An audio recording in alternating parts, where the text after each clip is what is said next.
ঠিকাদাৰৰ গাফিলতিৰ বাবে কামপুৰৰ বৰচুঙত খহি গ'ল কোটিটকীয়া কপিলীৰ শিলবান্ধ। কামপুৰত বানৰ পিছত কপিলীৰ খহনীয়ে চিন্তিত কৰি তুলিছে নৈপৰীয়া ৰাইজক।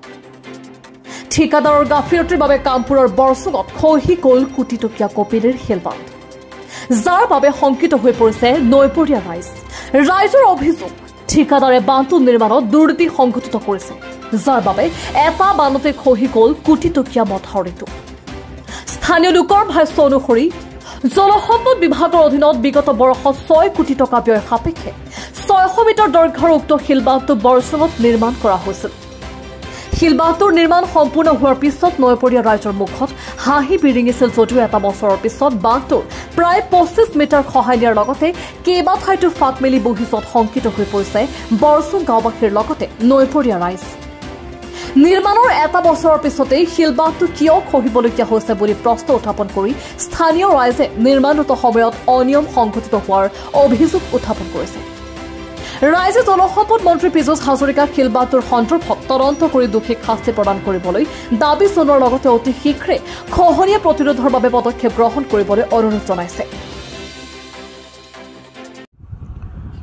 এই বান্ধটো 600 মিটাৰ চেংচন কৰা হৈছিল।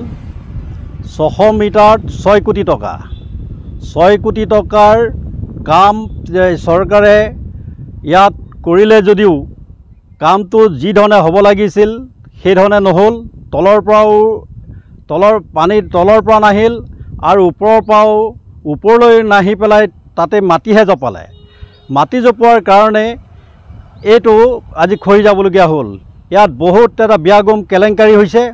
এই কেলেংকাৰটো বৰ্তমান চৰকাৰ থ্ৰুৱেদি বৰ্তমান জলসম্পদ মন্ত্ৰী পীযুষ হাজৰিকাৰ দ্বাৰা এইটো এইটো বৰ্তমান আগৰ দৈৰ্ঘ্য আছিলে কিলোমিটাৰ শিলবান্ধ, কিন্তু চৰকাৰে যেনে তেনে কৰি পেলাই 60 মিটাৰমান দিলেই।